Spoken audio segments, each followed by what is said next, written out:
Bisa, Ibu. Ya. Bismillahirrahmanirrahim. Assalamualaikum warahmatullahi wabarakatuh. Waalaikumsalam warahmatullahi wabarakatuh.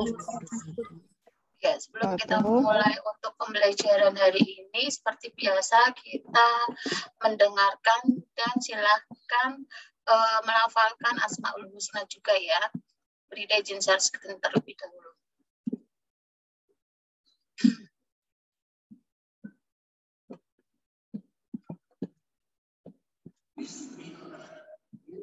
Kedengaran nggak?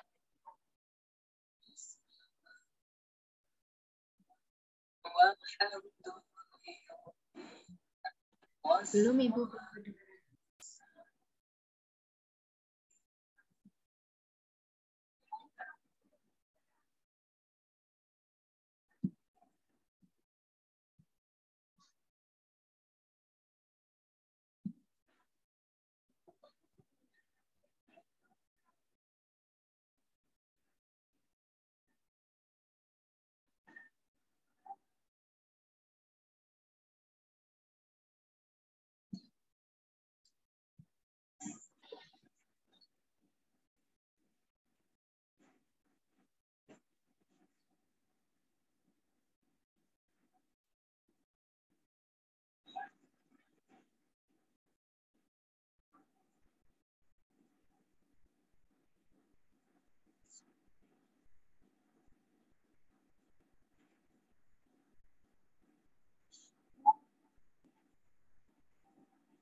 Ya, sudah selesai.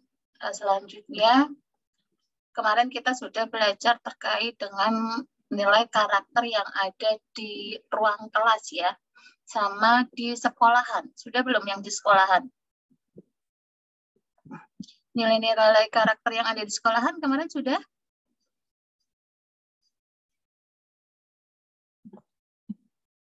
Ya, halo, suara Bu Rida bisa didengar? Bisa, Ibu. Bisa, Bu. Ya, oke. Sebelum dimulai, Bu Rida akan panggil satu-satu dulu. Mungkin tidak semuanya, Bu Rida acak ya. Deva Khairun Nisa. Hadir? Hadir. Oke. Zumratun Nafi'ah. Hadir, Bu. Hadir, oke. Kemudian Anis Rahmatun. Hadir, Bu. Oke. Eka Pravita.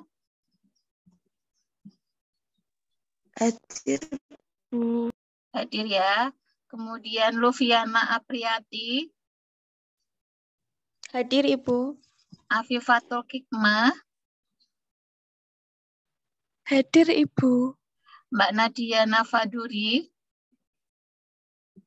Hadir, Bu. Hadir. Mbak Risti Umaya.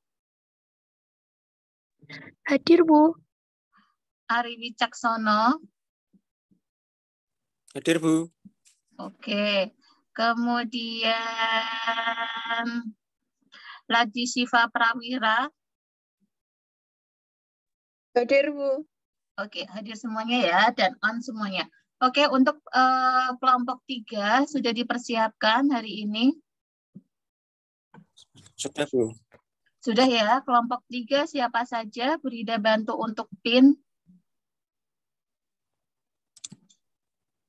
Mbak Laila, Mbak Laili sama saya, Bu. Laila, mana Laila? Laila A. Laila, Laili, sama Mas siapa? Ari. Ari. Oke, iya.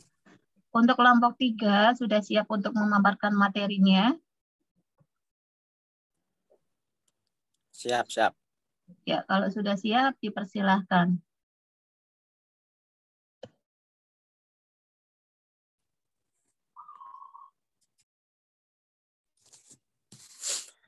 Assalamualaikum warahmatullahi wabarakatuh. Waalaikumsalam warahmatullahi wabarakatuh. Selamat pagi dan semoga sehat selalu untuk kita semua.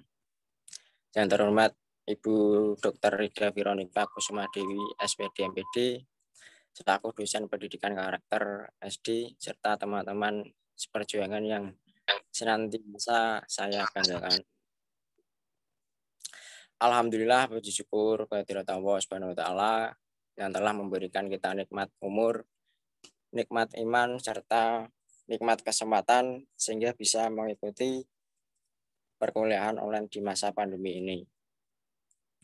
Shalawat serta salam kita aturkan kepada Nabi besar Muhammad SAW. Mudah-mudahan dengan seringnya bersolawat kita bakal mendapat syafaat beliau di yaumil akhir nanti. Amin amin ya rabbal alamin. Baiklah, perkenalkan, nama saya Wicaksono Saputro selaku moderator dan pemateri. Adapun pemateri yang akan melakukan presentasi adalah kelompok 3 dengan judul menciptakan proses perencanaan pembelajaran berbasis karakter. Mbak Laila bisa di share screen.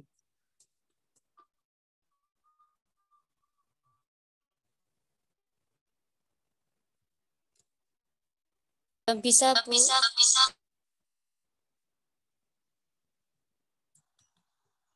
Ya, dicoba lagi Mbak Laila.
Halo Mbak Laila. Bentar.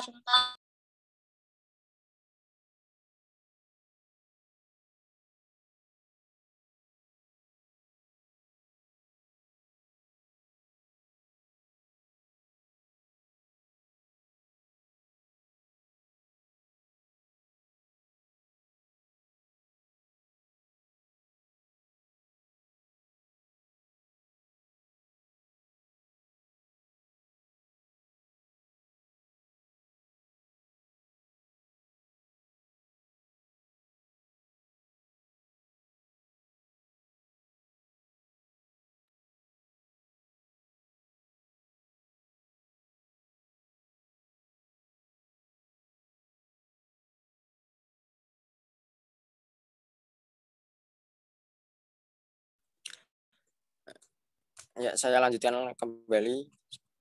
Sebelum memulai diskusi dan presentasi berikut, saya perkenalkan nama anggota kelompok 3 yang terdiri 3 orang. Yang pertama, saya sendiri, Ari Wicaksono Saputro.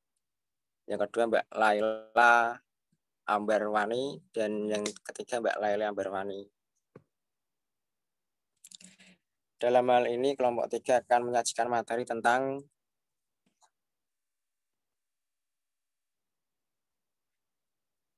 bisa digeser Mbak Laila.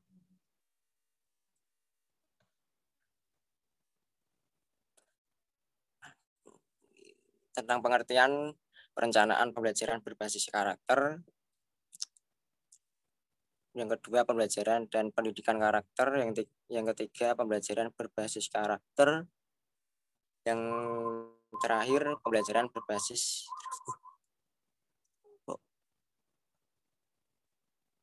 karakter. Diharapkan kepada teman-teman sekalian untuk menyimak jalannya diskusi dan seksama sembari menyiapkan tanggapan, masukan maupun pertanyaan. Baiklah, sesi presentasi kita mulai. Kepada pemateri 1, Mbak Laila, waktu dan tempat saya persilahkan.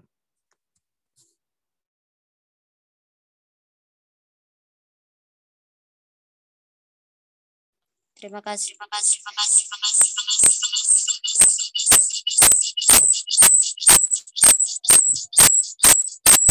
Saya akan menjelaskan tentang pengertian perencanaan proses pembelajaran berbasis karakter.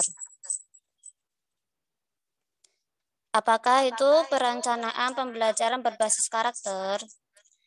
Perencanaan pembelajaran berbasis karakter adalah menyusun rencana pembelajaran yang lebih mengedepankan aspek sikap, perilaku, karakter yang akan diinternalisasikan ke dalam diri peserta didik. Nomor 2, desain sistem atau proses pembelajaran dan pendidikan.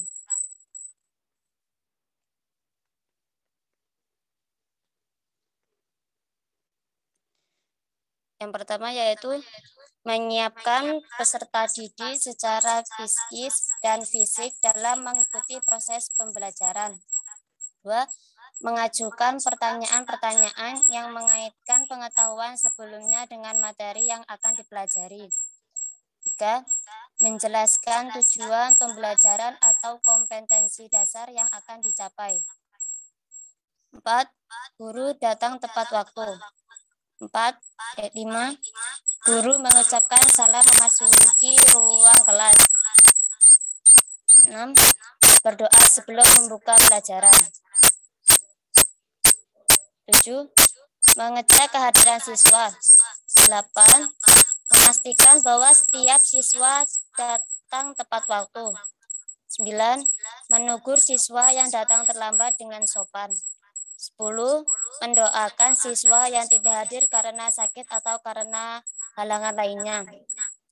11, mengaitkan materi atau kompetensi yang akan dipelajari dengan karakter. 12, menyampaikan cakupan materi dan penjelasan uraian kegiatan sesuai silabus. Terima kasih. Terima kasih pada Mbak Laila.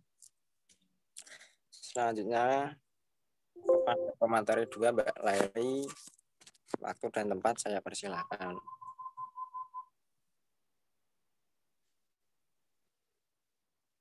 Terima kasih. Sini saya akan menjelaskan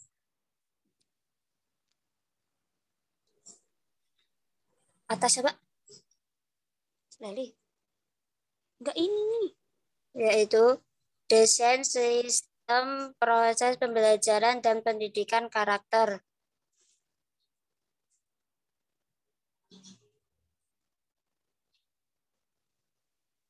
Yang pertama, pada tahapan eksplorasi pelaksanaan pembelajaran. 1. Eksplorasi.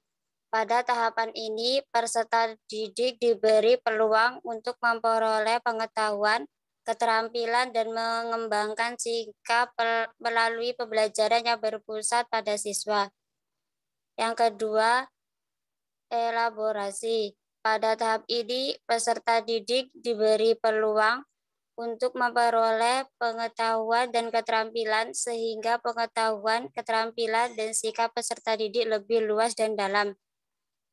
Ketiga, pada tahap ini peserta didik memperoleh umpan balik atas kebenaran kelayakan dari pengetahuan dan sikap yang diperoleh.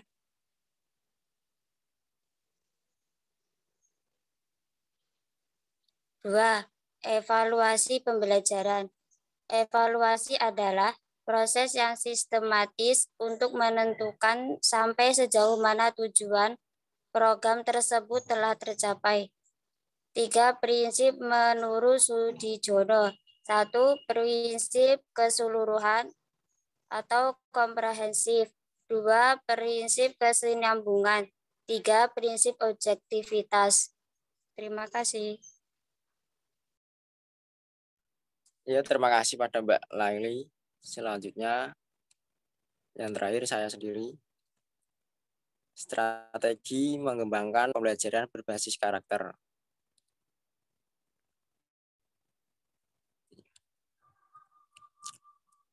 Strategi pendekatan konseptual dalam penyampaian kurikulum pembelajaran berbasis karakter. Pembelajaran kontekstual adalah konsep belajar yang membantu pendidik mengaitkan antara materi kurikulum yang diajarkan dengan situasi dunia nyata dan peserta didik membuat hubungan antara pengetahuan yang dimilikinya sebagai penerapannya dalam kehidupan sehari-hari.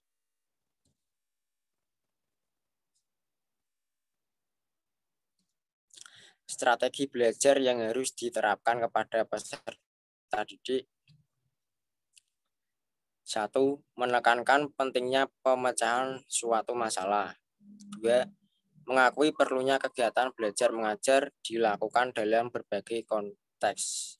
3. Mengajarkan dan memantau peserta didik agar dapat belajar mandiri dan efektif. 4. Menekankan pelajaran pada konteks kehidupan peserta didik yang berbeda-beda. Yang terakhir, mendorong peserta didik untuk belajar dari sesama dan belajar bersama.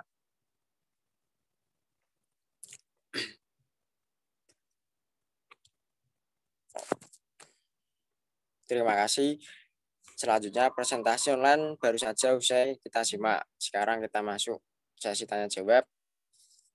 Adapun ketentuan sesi tanya jawab kali ini, moderator membatasi hanya 3 penanya saja. Kepada para peserta diskusi yang ingin bertanya, saya persilahkan bisa tulis di kolom chat atau angkat tangan.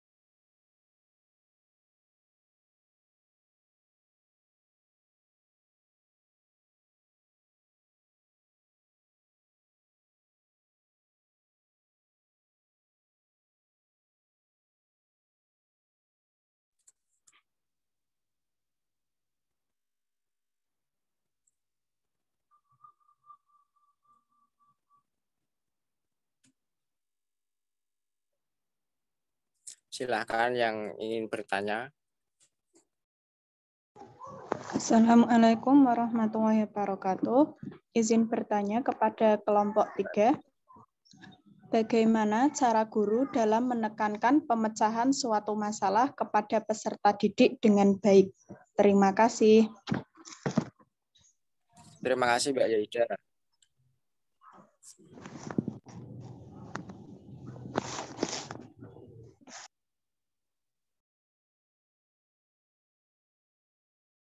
Silakan yang lain. Izin bertanya. Ya Mbak Faya Amalia. Tadi kan ada pelaksanaan pembelajaran, yaitu ada explore kan. Untuk mengeksplor untuk anak yang kelas rendah seperti kelas 1 dan 2 itu kan untuk mengeksplor dirinya sendiri itu kan belum tentu itu bisa. Jadi kita sebagai calon guru untuk bisa mendidik siswa itu bisa mengeksplor dirinya itu dengan bagaimana guru itu bisa menuntun muridnya itu untuk mengeksplor dirinya itu. Terima kasih. Terima kasih Mbak Faya.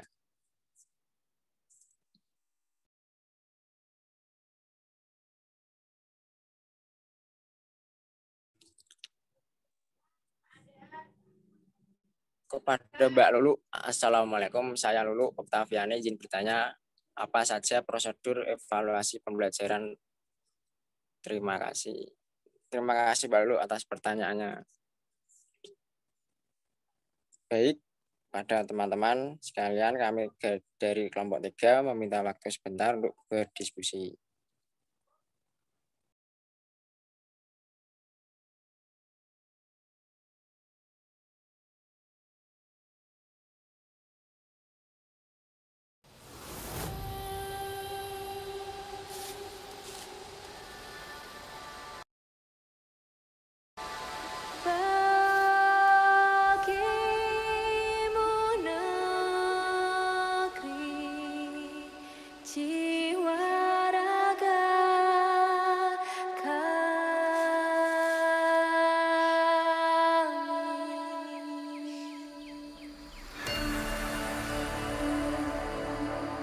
Indonesia is the most beautiful land in the universe.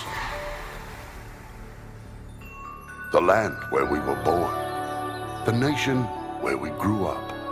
So many colors that live together in peace.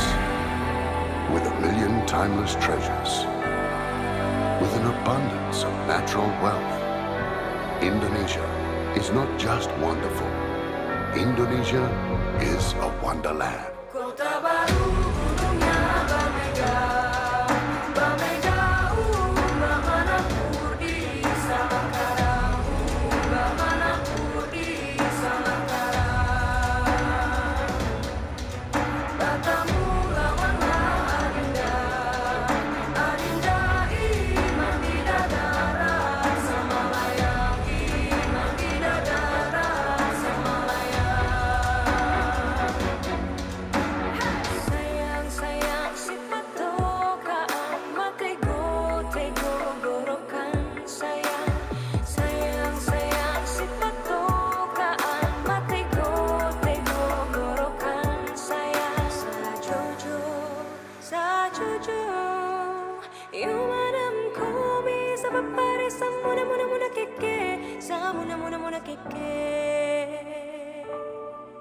Soleram, soleram, soleram, anak yang manis, janganlah dicium, sayang kalau dicium, merah pipinya. Kampuangan jauh di Mato, Kunwangsan sebaku liliang, takkan aja kawan-kawanan lamo, sangke basuh yang suria.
ojo pijer nangis, anakku sing ayu rupane. Dadi pandekare bangsa.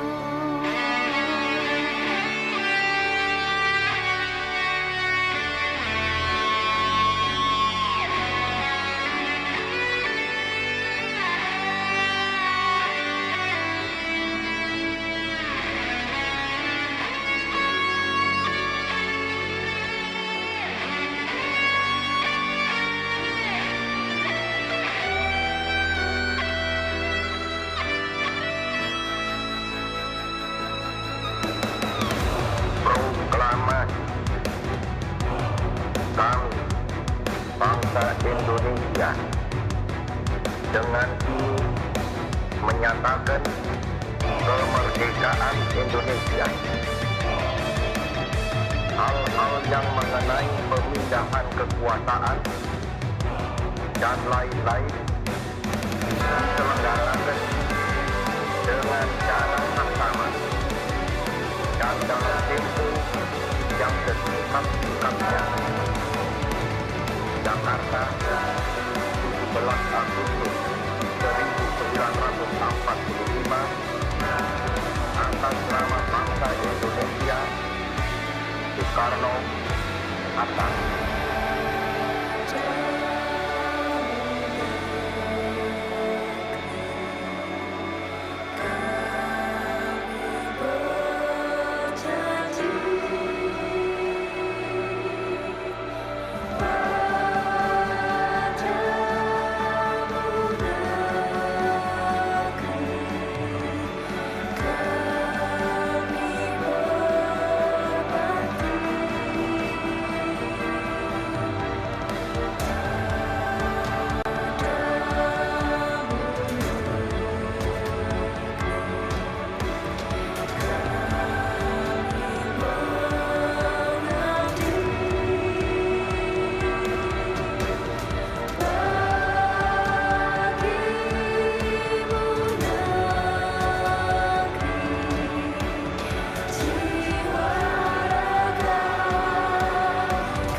Ibu pertiwi meneteskan air mata.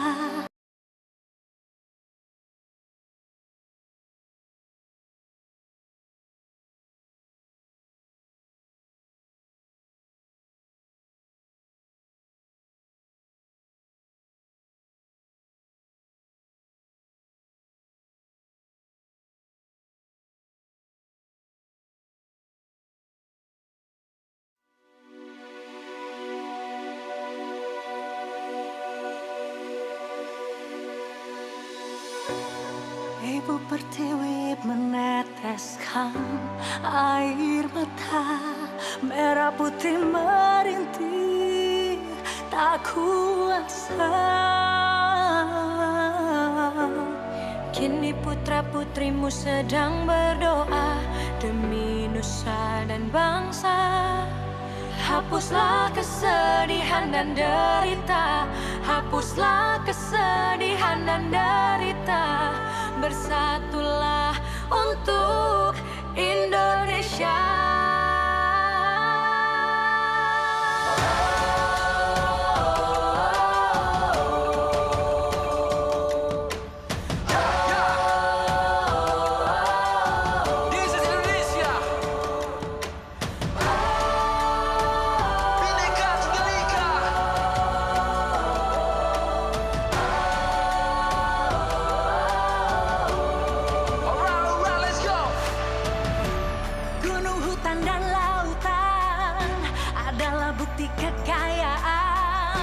Dan disinilah tempat lahir beta, takkan ada bandingnya di dunia.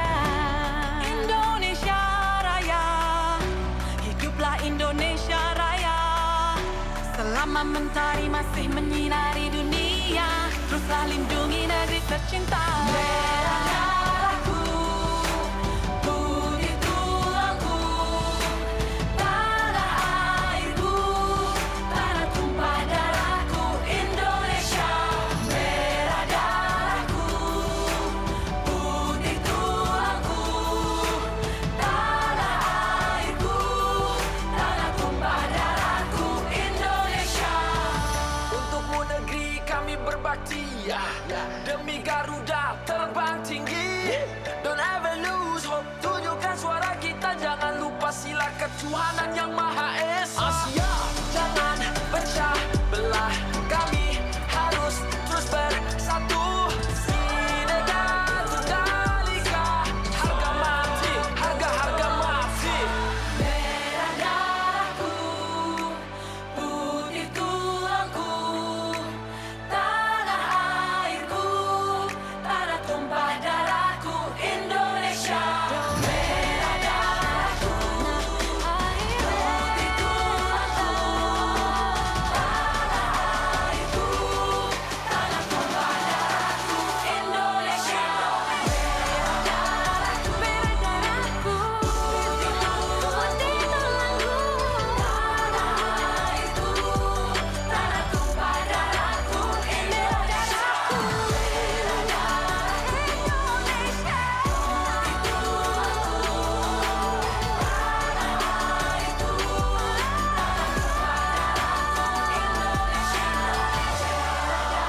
This is Indonesia, putih terbang tinggi Garudaku. Assalamualaikum. Airku, tanah tumpah darahku. Indonesia.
Hai pemain 1, siap hadapi tantangan ini?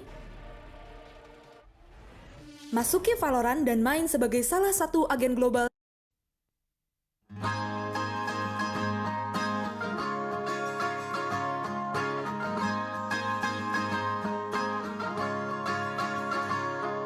Mimpi adalah kunci untuk kita menaklukkan dunia.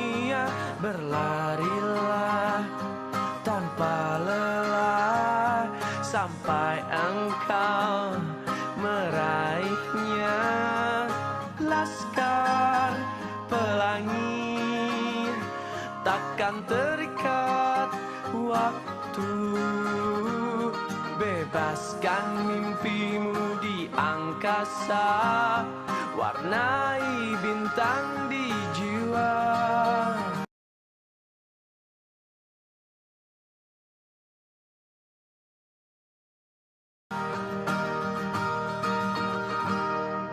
Menarilah dan terus tertawa walau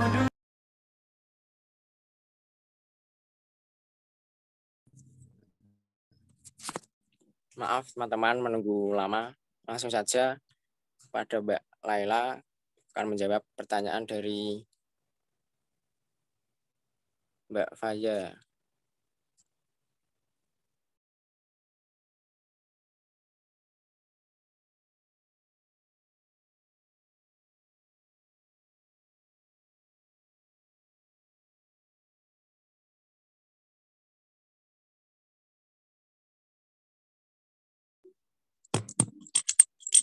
Terima kasih, saya akan menjawab pertanyaan dari Faizal, yaitu strategi yang kita sebagai calon guru gunakan, yaitu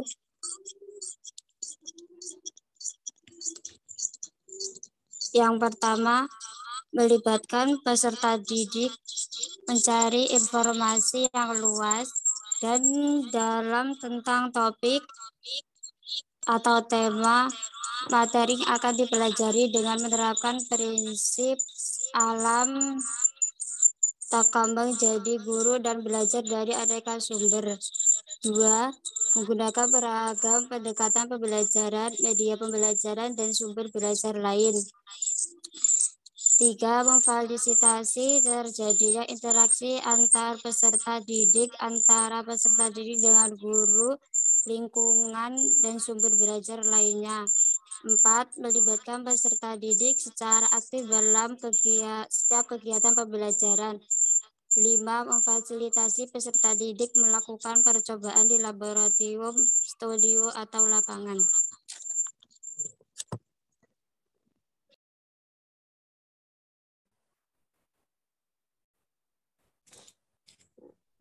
Baik, Mbak Laili, terima kasih. Selanjutnya, Mbak Laila akan menjawab pertanyaan dari Mbak Zaida.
Oke, saya dulu akan menjawab pertanyaan dari Mbak Lulu.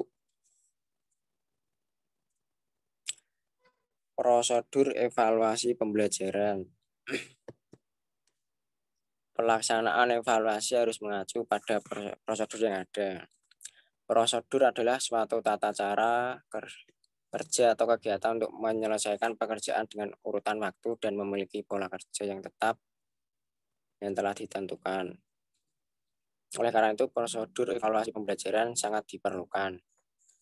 Prosedur evaluasi pembelajaran adalah tahap-tahap dalam melakukan kegiatan evaluasi pada pembelajaran yang dimulai dari memfokuskan evaluasi pembelajaran, mendesain evaluasi pembelajaran yang di dalamnya terdapat penyusunan rancangan dan instrumen mengumpulkan data, dan informasi, menganalisis data dan informasi, mengelola evaluasi pembelajaran, melaporkan hasil evaluasi pembelajaran, hingga menggunakan evaluasi pembelajaran. Baik, itu dari saya. Selanjutnya Mbak Laili bisa menjawab pertanyaan dari Mbak Zaida.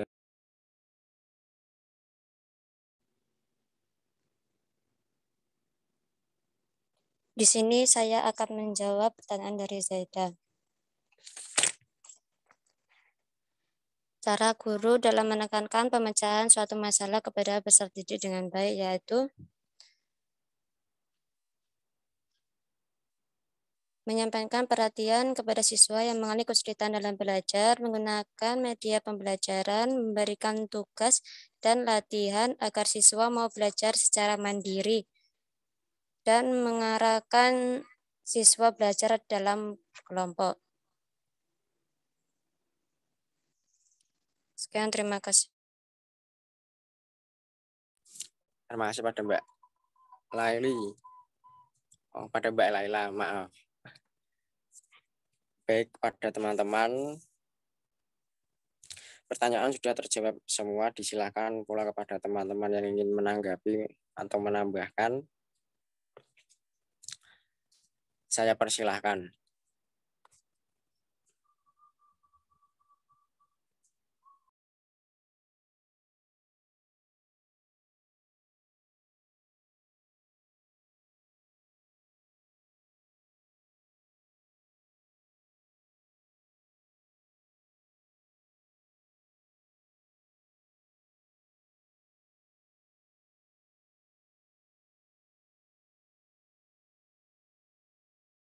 Baiklah, kalau tidak ada teman-teman, sesi tanya jawab baru saja berakhir. Sekarang kita berlanjut ke sesi tambahan masukan dari dosen pengampu mata kuliah. Pada yang terhormat Ibu Dr. Rida Veronica Kusuma Dewi, SPD MPD. Tempat dan waktu saya persilahkan. Ya, terima kasih ya Mas Ari Wicaksono. Bagus sekali ya untuk pemaparan materinya terkait materi hari ini. Ini judul materinya apa ya? Tadi apa menyampaikan materi apa Mas temanya? Menciptakan proses perencanaan pembelajaran berbasis karakter. Ya. Menciptakan proses perencanaan belajar berbasis karakter. Baik, tema yang bagus ya. Ya, sudah dijawab semuanya dari ketiga penanya. Tadi ada Mbak Zaida, Mbak Faza, sama Mbak Lulu Oktaviani. Sebelum Bu Dina mengevaluasi, ini Mbak Laila sama Mbak Laili ini kembar. Iya, Ibu. Oke. Kembar jadi satu kelas ya, jadi sekolahnya sama-sama. Jangan-jangan ini satu orang, tapi dua kamera. Dua kamera ini. Enggak satu orang ya. Ini dua orang ya, tapi ya ini ya. Halo Mbak Laili. Iya, Ini samping, orang, Bu. ya ini samping-sampingan kan ya.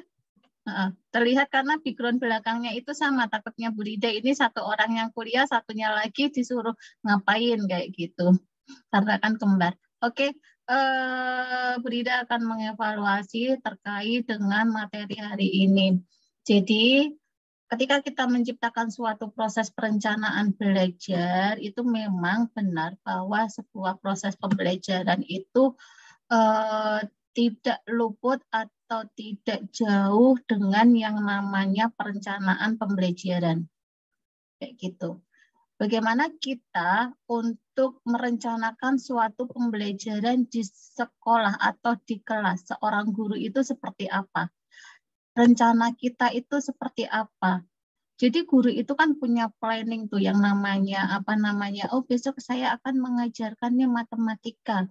Supaya siswa itu tidak boring, maka guru punya strategi-strateginya yang dinamakan adalah model pembelajaran atau metode pembelajaran seperti itu.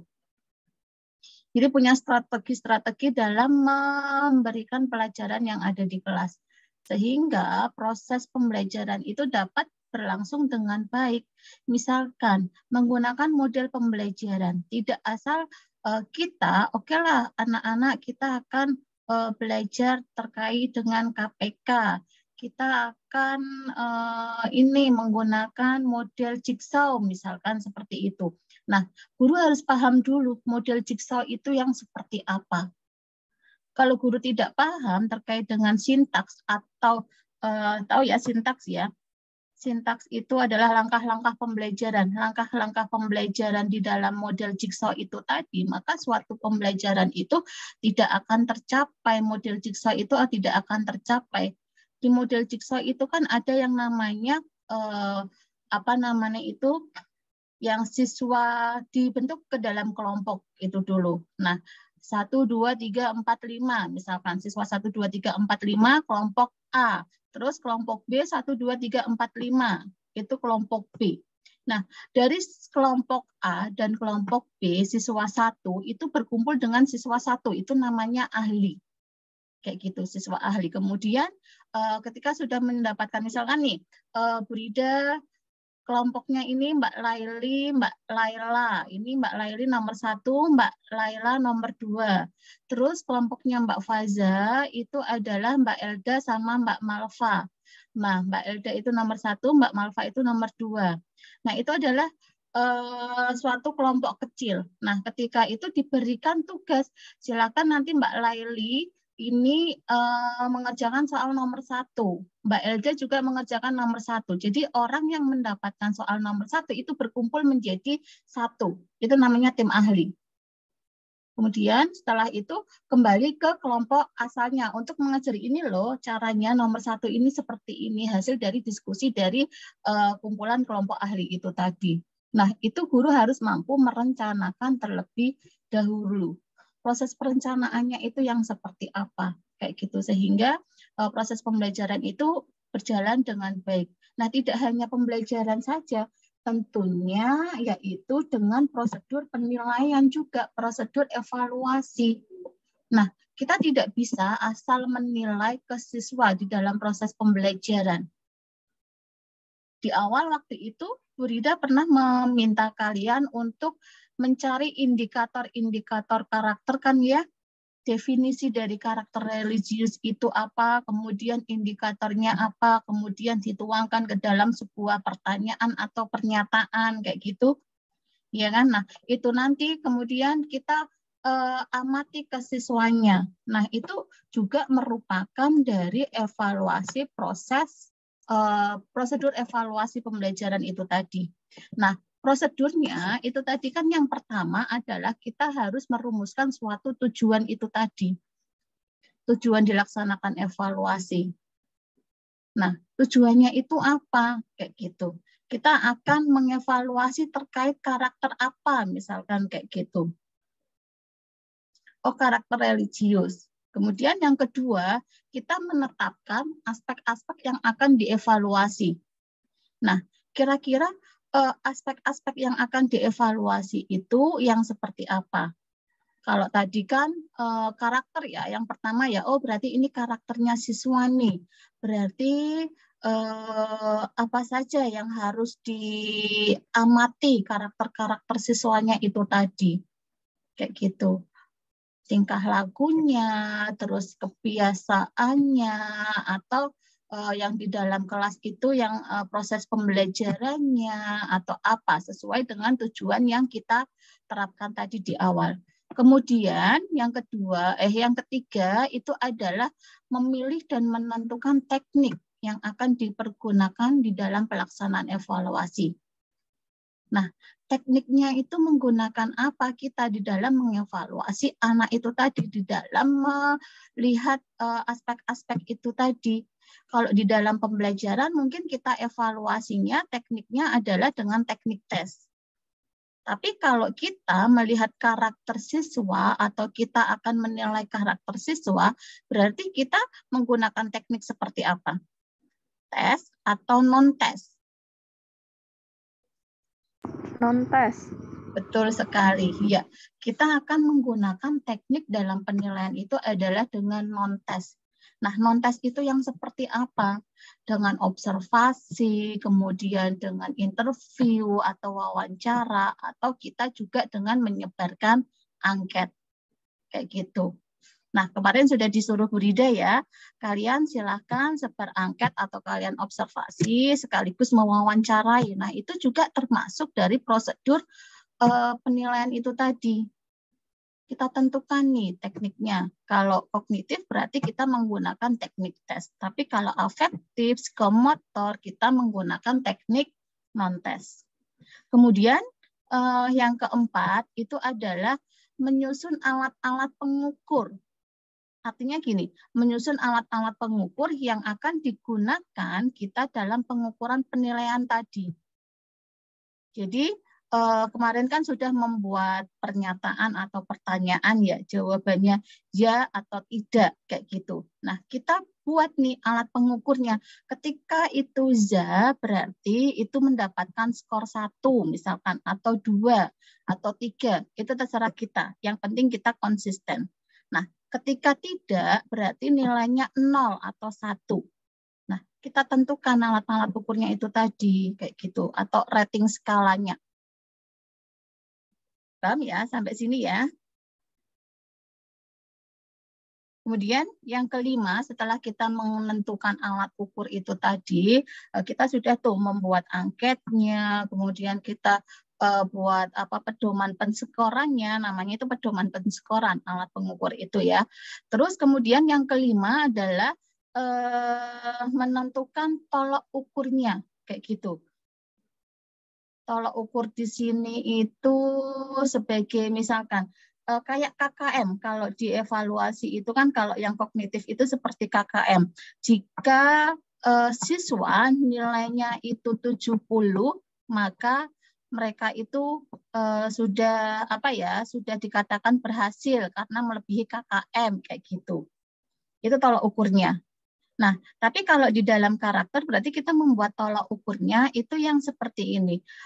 Ketika siswa itu kemandiriannya 80% atau religiusnya itu 80%, maka siswa itu dikatakan religius. Nah, itu kita membuat rank yaitu seperti skalanya kayak perhitungannya kayak gitu.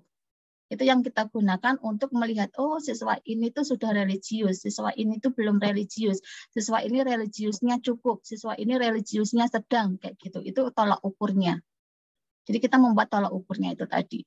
Kemudian yang keenam itu adalah menentukan frekuensi dari kegiatan evaluasi tadi ya, hasil belajar itu sendiri. Kapan dan seberapa kali evaluasi proses belajar itu dilaksanakan. Jadi kalau kognitif itu idealnya itu adalah 2 kali ya, atau itu terserah dari seorang gurunya menentukan frekuensi dari kegiatan evaluasi. Misalkan di akhir pembelajaran nih, kita akan melihat sikap religiusnya atau di awal kayak gitu, atau selama proses pembelajaran. Nah kayak gitu. Itu adalah frekuensinya. Kapan kita menentukan frekuensi itu tadi. Baru yang ketujuh setelah kita mendapatkan data itu tadi, kita memverifikasi atau mengolah data yang kita peroleh. Oh Mbak Malva ini poin A mendapatkan 1, poin B mendapatkan 0, 1, kayak gitu. Nah kita olah datanya itu tadi. Nah nanti ini Brida akan memberikan tugas dalam pengolahan data ini tadi, terkait dengan tugas yang pertama dan kedua. Nah baru yang ke-8 adalah ketika kita sudah mengolah data, kita menarik kesimpulannya. Kesimpulan dari data-data yang kita peroleh.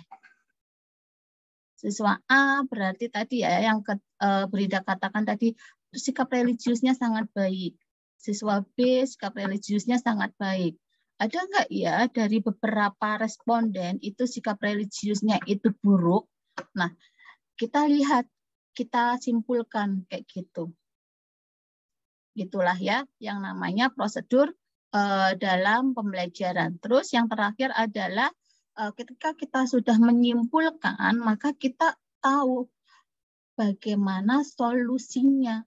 ketika siswa ini kok ternyata sifat religiusnya itu kurang, maka kita punya rencana lagi, perencanaan di pertemuan ke depan. Berarti strategi saya itu harus seperti ini. Kayak gitu. Strategi saya itu dalam mengajar itu harus pertama misalkan memberikan siswa itu hafalan doa atau apa kayak gitu, atau diberi wejangan-wejangan. Nah, itu adalah tergantung dari gurunya itu sendiri. Sampai sini paham ya? Nah, kemudian ketika kita sudah mengetahui prosedur evaluasi itu sampai di akhir, sampai kita menyimpulkan siswa A itu seperti apa, siswa B itu seperti apa, maka kita sebagai seorang guru itu juga mampu memecahkan suatu masalah seperti yang ditanyakan oleh Mbak Zahidah tadi. Bagaimana cara guru dalam menekankan suatu pemecahan masalah kepada peserta didik dengan baik?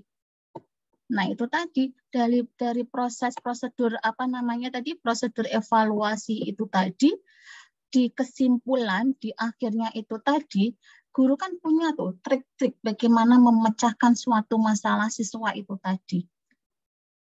Dengan drill mungkin, kalau itu kognitif ya, dengan di-drill, kemudian dengan cara sebelum pulang, kita tebak-tebakan materi, yang tidak bisa menebak materi, maka tidak boleh pulang. Nah, itu adalah salah satu dari strategi itu tadi, cara memecahkan masalah. Ada lagi nggak kira-kira contohnya bagaimana kita dapat memecahkan suatu masalah supaya siswa itu dalam mengikuti pembelajaran itu menjadi lebih baik? Ada yang bisa menyebutkan contoh lainnya?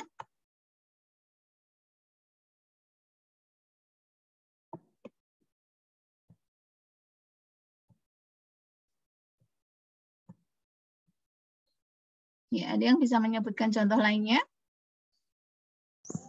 Izin menjawab, Ibu. Ya, silakan Mbak Zaidah.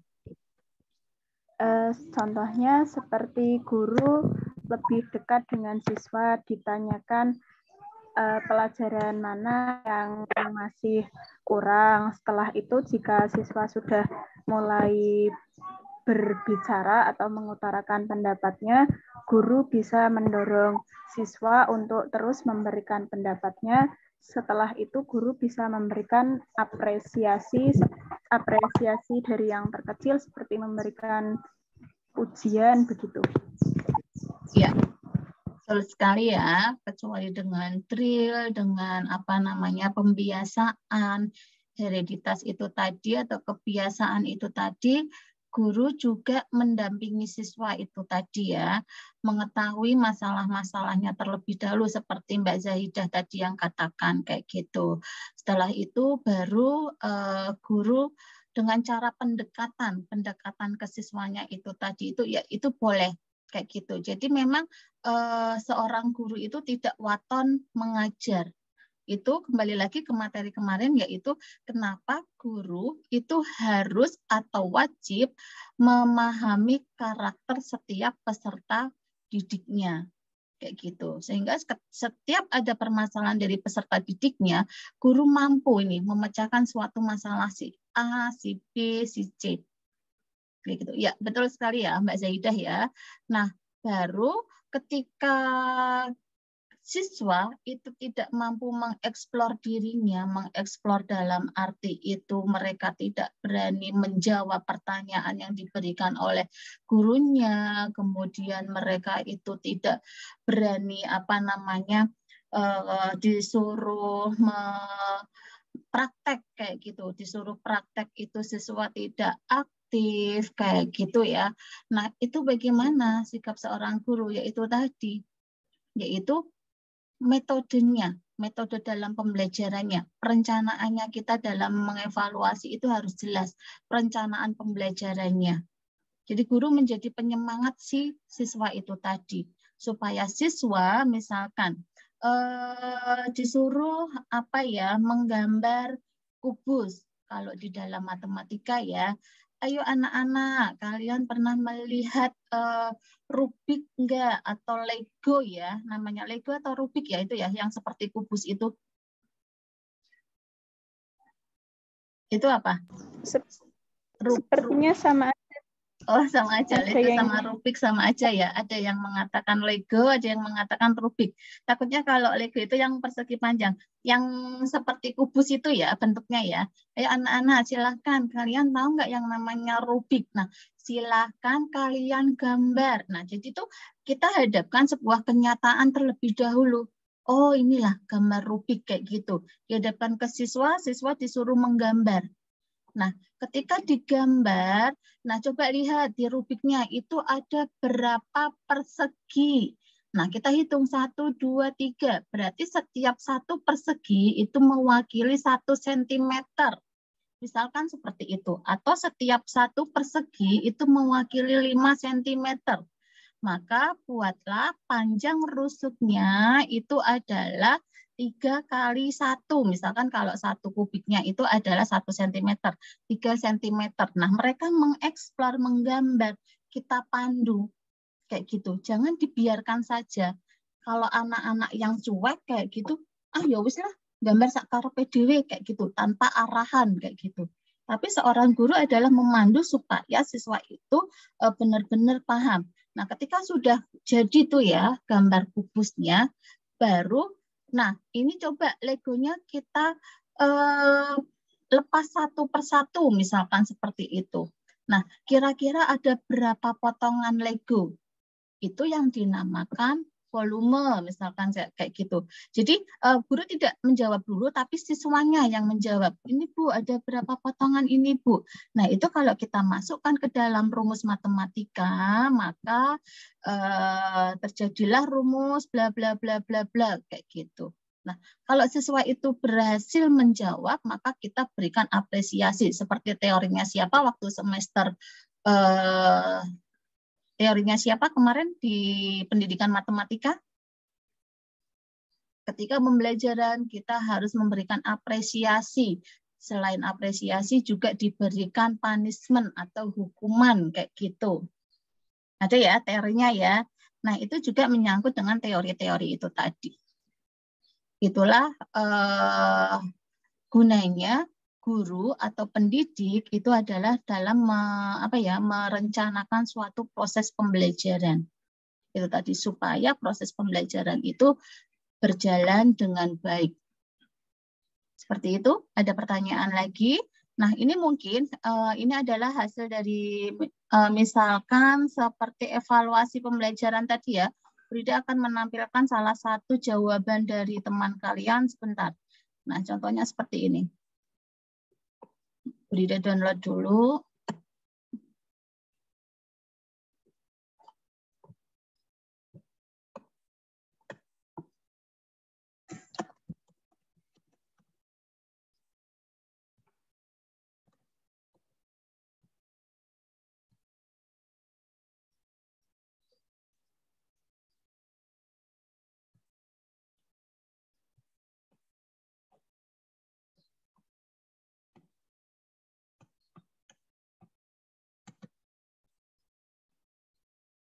Ya, terlihat nggak? Belum ya? Belum ada Ibu. Karena Frida belum share screen. Oke. Ini sudah berita terkait dengan hasilnya Mbak Adik Chandra. Kemarin di awal itu kita sudah menentukan tujuannya. Kita akan melihat nilai karakter apa kepada siswa itu tadi. Nah, Mbak Adik Chandra itu akan melihat kerja kerasnya. Kemudian kita tentukan aspek-aspeknya itu apa saja. Nah, aspek-aspeknya ini mencapai tujuan hingga tercapai, pantang menyerah, kayak gitu ya, ini aspek-aspeknya. Kemudian dibuatlah sebuah pernyataan. Nah, dari pernyataan ini, nah, Mbak Ade itu menentukan apa namanya ini, yang namanya angket ini tadi. Di dalam evaluasi pembelajaran apa namanya tadi? Ya kan, indikator-indikatornya ini kan, nah ini ketercapaiannya. Nah, apakah kalian pernah belajar? Ada. Terus, apakah kalian sudah rajin dalam belajar? Tidak. Ini Mas Faris. Tapi bagaimana dengan Mbak Melisa? Nah, apakah kalian sudah rajin belajar? Iya, ada. Terus apakah kalian pernah belajar? Ada. Nah, dari sini data-data ini bisa kita simpulkan atau kita buat evaluasinya. Jadi seperti ini bentuknya. Kelihatan? Nah, Terlihat, Ibu. Ya, ini pernyataannya. Pernyataan, ya kan ya. Terus di sini maaf, bukan pernyataan ya. Sebentar.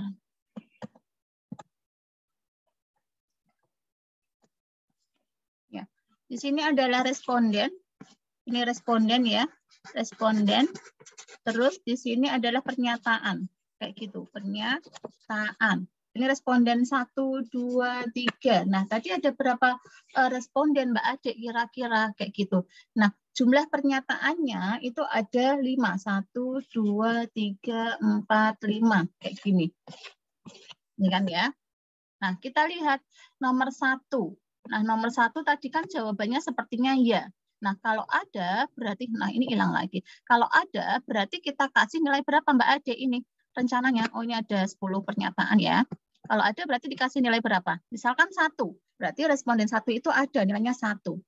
Terus pernyataan yang kedua itu tidak. Nah, kalau tidak ada berarti kita kasih nilai 0. Misalkan seperti itu. Sampai pernyataan berikutnya. Nah, ini namanya mengevaluasi. Terus pernyataan 1, responden kedua itu ada. Terus pernyataan kedua, responden kedua itu ada 1. Nah, baru sampai responden keberapa itu kita lihat 1 ditambah 1 misalkan ini 3, terus ini 1, ini juga dijumlah nih di sini nih. Kita jumlah di sini. Nah, ini dijumlah ke sini misalkan ini 8, misalkan ini 9, misalkan ini 15, 10 ya karena tadi ada 10 aja. Nah, kita evaluasi dari sini. Oh, respondensi A atau nomor 1 itu memiliki sikap kerja keras itu sebanyak rate-nya itu 8. Nah, 8 itu kira-kira berapa persen? Kita tentukan dulu ratingnya. Kayak gitu. Kita tentukan dulu ratingnya. Misalkan 0 sampai 5 itu kurang baik. 0 sampai 2 misalkan ya, itu kurang.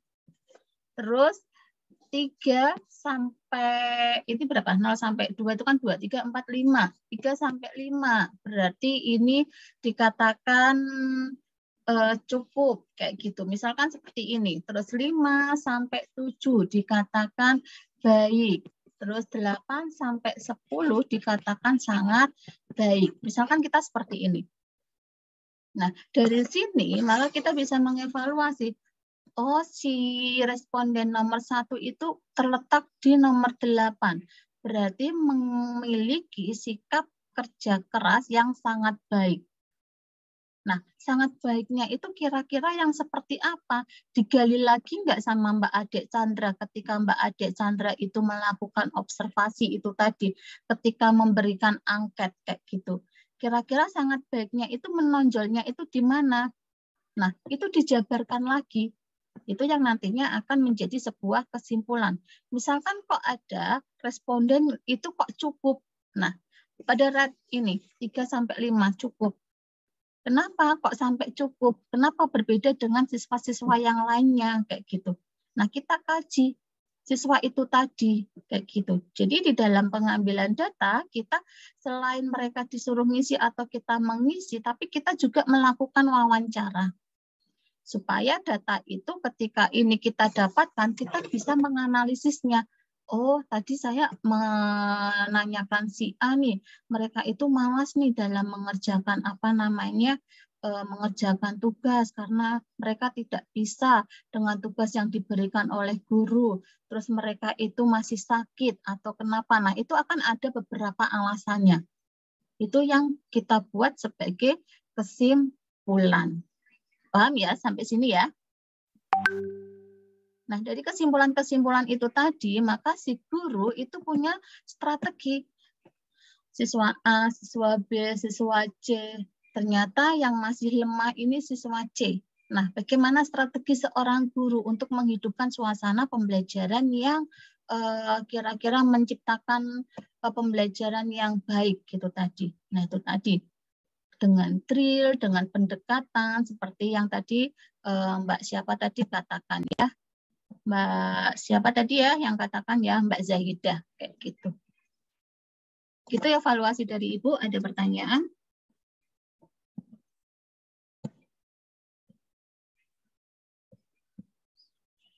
Cukup? Sudah cukup jelas?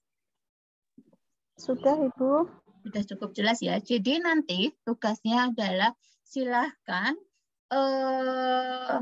angket atau lembar observasi yang kalian buat itu dibuat seperti tadi ya, dibuat evaluasinya ya. Nah, dirangkum siswa 1, siswa 2, siswa 3, siswa 4 sampai seterusnya. Kemarin sampai berapa responden Brida menyuruhnya? Nanti jawab 2 responden. 3 sampai 5, Bu. Oh, 3 sampai 5. Oke. 3 sampai 5 nggak apa-apa ya. Kalau itu nanti dianalisis nggak apa-apa. Kalau analisis itu nggak perlu banyak-banyak siswanya. Yang penting sampai kalian mengetahui kenapa kok sampai seperti ini, dianalisis satu persatunya. Seperti itu ya. Jadi nanti silahkan tugas yang kemarin itu direkap, hasilnya kalian tentukan dulu. Jika ya, berarti jawabannya nilainya itu misalkan kalian tentukan 3. Tapi kalau tidak, itu berarti nilainya 0 atau 1, itu terserah kalian. Setelah itu, silahkan kalian menentukan ratingnya itu tadi, skalanya. Skala dari yang kalian buat itu tadi. Ya. Tolak ukurnya, skalanya, itu kalian buat. Setelah itu baru kalian mengolah datanya, si A ini jumlahnya berapa, si B jumlahnya berapa, baru disimpulkan dan dianalisis. Paham sampai sini? Paham? Ada yang belum paham? Analisisnya itu seperti apa, Ibu? Iya, yang seperti yang seperti tadi Bu Rida katakan bahwa siswa A nih sikap kerja kerasnya yang tadi di Mbak Adek Chandra kan sikap kerja kerasnya ya. Sikap kerja kerasnya siswa A itu kurang. Nah, kurangnya itu karena apa? Nah, itu digali, dijabarkan di situ. Itu namanya dianalisis. Begitu, ya. Jadi atau kita menganalisis setiap indikator pada aspek ini, misalkan seperti ini. Nah ini lagi wes. Sebentar.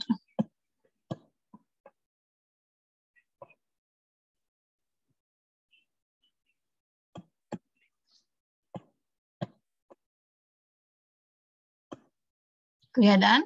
Jadi atau bisa kita menganalisisnya berdasarkan aspek-aspek ini. Nah, mencapai tujuan hingga tercapai. Nah, mencapai tujuan hingga tercapai itu kan pada pernyataan nomor berapa? Nah, ini di Mbak Adek Chandra itu misalkan ini nomor 1, 2, 3, 4, 5. Berarti ini dilihat ini berapa prosentasinya kayak gitu. Kita jumlahkan. Bingung sampai sini? Bingung? Nggak bingung ya. Jadi misalkan di Mbak Adek Chandra di sini itu adalah 1, 2, 3, 4, 5 ya. Mana nih? Ya, ini 3, 4, 1, 2, 3, 4. Jadi nomor 1, 2, 3, 4 responden A, responden B.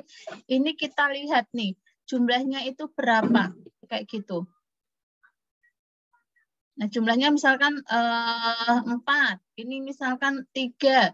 Nah, ini kita kita analisis. Oh, pada mencapai tujuan hingga tercapai siswa itu memiliki nilai kerja keras yang sangat baik. Itu dibuktikan bahwa siswa itu sering belajar. Nah, sering belajar ketika mendapatkan tugas dari seorang guru. Tapi untuk rajin dalam belajarnya, siswa A itu masih kurang rajin dikarenakan bla bla bla bla bla bla bla kayak gitu. Nah, itu namanya menganalisis. Terus kita menganalisis yang poin ketiga. Nah, apakah kalian sudah menabung untuk masa depan? Nah, di dalam tujuan mencapai tujuan ini, siswa itu seringkali tidak pernah menabung atau lalai dalam menabung. Ini terlihat ketika orang tuanya memberikan uang saku itu seringkali dihabiskan untuk jajan. Nah, itu alasannya itu kenapa? Nah, itu dijabarkan. Itu yang namanya menganalisis. Itu baru siswa A. Ini baru yang poin ini. Nah, terus kita siswa A yang poin pantang menyerah. Nah, pantang menyerah untuk siswa A itu yang seperti apa? Pada kriteria cukup, sangat baik, atau kurang. Kayak gitu. Kita analisis. Paham sampai sini? Paham ya? Ya, ini untuk membantu kalian sebenarnya dalam pembuatan artikel. Jadi Bu Rida menyuruhnya step by step terlebih dahulu. Ya, kayak gitu. Ada pertanyaan sampai sini? Izin bertanya, Bu. Iya, silakan. Berarti itu membuatnya itu per indikator. Betul sekali. Kita menganalisisnya per indikator. Baik, Bu. Terima kasih. Iya. Ada lagi yang ingin ditanyakan?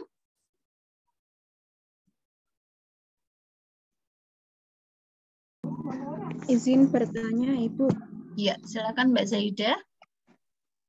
Misalkan itu yang tugas kemarin itu kan digabung jadi satu semua, tidak ada keterangan ini berapa anak itu bagaimana, Bu? Sebentar, kemarin kamu mengumpulkan? Rida lihat ya di tugas kamu ya. Iya. Mbak Iya, Ibu. Zaidah, sebentar. Mengumpulkan 2 ya Mbak kemarin ya? Sepertinya terkirim double, Bu. Iya, sebentar ini.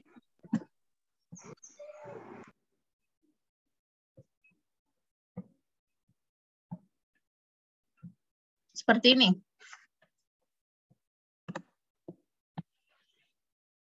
Ini ya. Oh, ini kamu berarti gimana? Ini berapa responden, Mbak? Kalau gini terkesannya adalah 1 responden, ya kan? Berarti itu diperbarui lagi atau bagaimana, Bu? Iya, benar. Diperbarui lagi. Jadi Mbak Zahidah mencari 5 responden. Terus kan indikatornya ini kan ada 3 nih.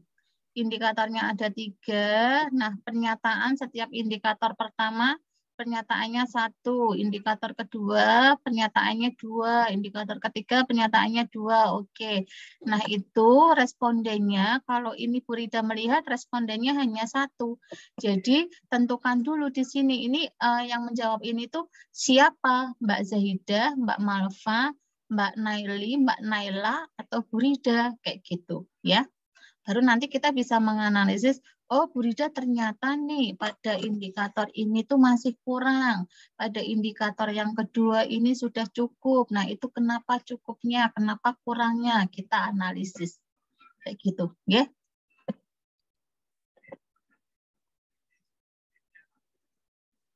Jelas Mbak Zaida? Ibu izin bertanya, Bu.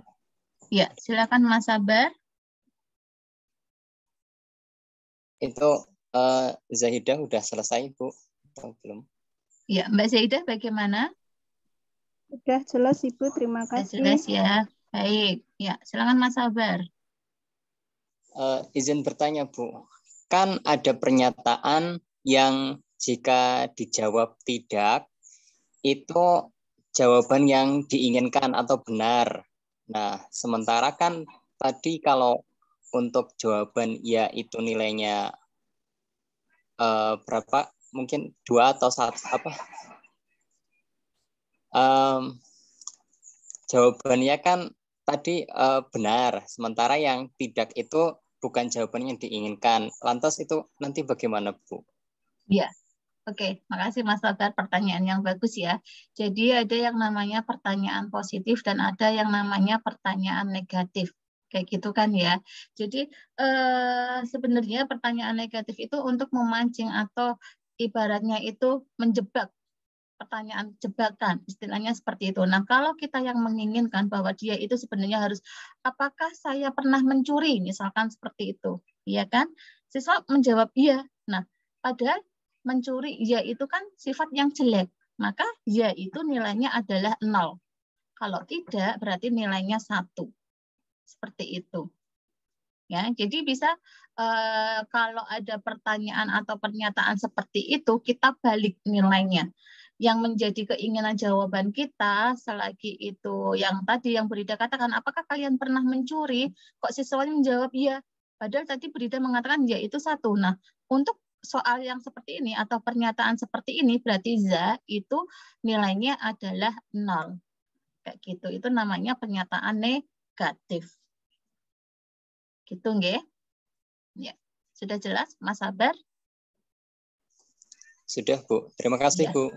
Baik, ada lagi pertanyaan? Bu, izin bertanya. Ya, silahkan. Berarti kalau itu kan dari indikator itu kan ada pertanyaan positif dan negatif. Berarti kalau nggak sama positif semua, campur positif negatif tidak apa-apa berarti? Boleh, sangat diperbolehkan. Malah lebih bagus itu, ya. Sangat Baik, diperbolehkan. terima kasih. Ya. Oke. Ada lagi yang ingin ditanyakan?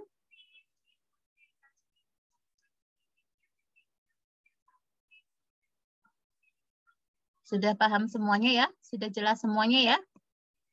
Kalau sudah jelas, pengumpulan tugas hari ini adalah di minggu besok. Gitu nggih? Di minggu besok. Oke, Brida akhiri. Untuk pertemuan hari ini, jangan lupa untuk presensi di SIM ya. Jangan lupa untuk tetap jaga kesehatan. Wassalamualaikum warahmatullahi wabarakatuh. Waalaikumsalam warahmatullahi wabarakatuh. Terima kasih, Bu. Nggih, Brida nggih, ya.